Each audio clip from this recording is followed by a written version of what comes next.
E aí galera, aqui é o Gibi, tudo tranquilo com vocês? Sejam muito bem-vindos ao Eu Leio Gibi. Meu nome é João. Vídeo de hoje é pra gente conversar um pouquinho sobre East of West, volume 2, A Batalha do Apocalipse, quadrinho que tem roteiro do Jonathan Hickman, arte fica por parte do Nick Dragotta e as cores são aplicadas pelo Frank Martin, quadrinho da editora Devir que inclusive mandou esse exemplar aqui pro canal, valeu mesmo pela força, galera da editora Devir, e que é uma continuação do volume 1. Volume 1 que também tem resenha aqui no canal, então dá uma conferida no vídeo para você ficar, dar uma situada a respeito dos eventos ou do que é East of West. E o que acontece? Acontece que o Cavaleiro da Morte, no volume 1, andou matando um monte de gente porque ele queria chegar na esposa dele. Quando ele conseguiu chegar onde a esposa dele estava, ele acaba descobrindo que tem um filho e ele parte então numa jornada de encontrar este filho. E o quadrinho então parte desse pressuposto de que o Cavaleiro da Morte vai começar a sua peregrinação na busca por seu filho. E de fato começa, mas não é o grande destaque da edição, diga-se de passagem, uma vez que nós vamos ver ele no começo dessa tarefa e que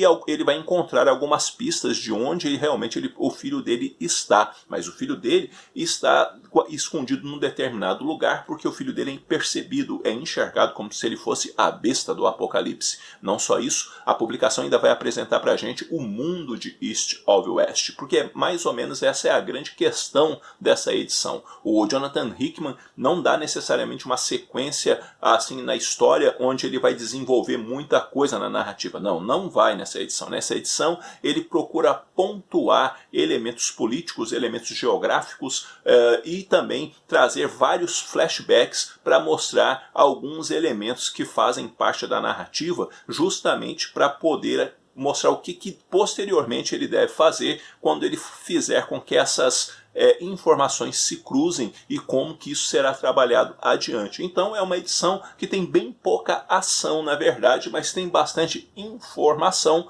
uma vez que você vê que o Jonathan Hickman começa a montar ali o quadro e mostrar pra gente que East of West é mais que o elemento só do Cavaleiro da Morte ou dos Cavaleiros do Apocalipse. Existe um mundo e como esse mundo é regido, o que está acontecendo e como que ele está funcionando e alguns elementos assim. É um quadrinho também que dá para perceber uma crítica política, uma crítica social e também uma crítica religiosa apontada pelo Jonathan Hickman dentro da narrativa, e isso fica bem forte na forma com que ele vai apresentando os problemas, as questões, e também ele acaba colocando algumas questões do tipo assim, a mensagem, né, que é o elemento que rege, por exemplo, os escolhidos e os próprios Cavaleiros do Apocalipse, ela é inquestionável. A grande questão é a forma com que se interpreta essa mensagem. Ao passo também que a gente vai ver que não tem mais juízes, por exemplo, no mundo de East of West, porque uns caras meio parecidos ali com o juiz Dredd, eles acabaram matando os juízes e tudo mais, porque os caras eram corruptos, e isso e aquilo foi o jeito de fazer com que a justiça fosse razoavelmente aplicada no mundo. Mas se vê que isso foi um elemento do passado e que necessariamente essa justiça também não está valendo lá muita coisa ultimamente, e vão acontecer algumas coisas onde determinada pessoa se dispõe a caçar os escolhidos e pôr fim na vida deles, justamente por quanto de algumas coisas que essa pessoa fica sabendo. É uma edição bacana, é uma edição bem trabalhada, é uma edição bem escrita, é bom, mas é uma edição, na minha opinião, morna ao mesmo tempo, justamente por quanto desses elementos que ele vai apresentando para a gente nesses flashbacks e organizando para o leitor o que é o mundo de East of West, como é que esse mundo é regido e essas críticas que ele acaba colocando dentro da narrativa.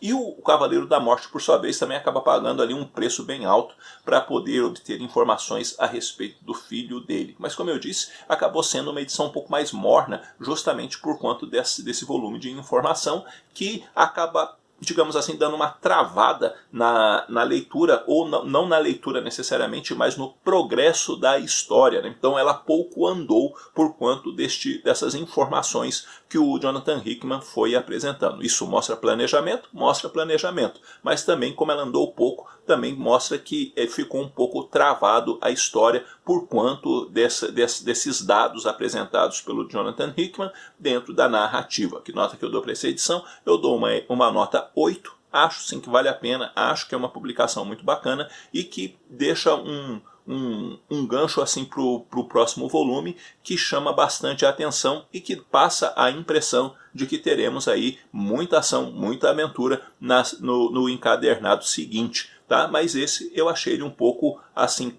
muito cadenciado, justamente por conta dessas questões que envolvem a forma com que o Jonathan Hickman está organizando a história. Bom, galera, é isso daí. Eu vou ficando por aqui. Espero que esse vídeo tenha tido alguma utilidade para vocês. Curte ou não curte East of West? Deixe aí sua opinião sobre este quadrinho. Vou também deixar um link na descrição do vídeo para caso você se interesse, você poder comprar esse gibi. Valeu? Eu vou ficando por aqui. Um abraço forte em todo mundo. Logo eu estou voltando com outro vídeo. Até a próxima.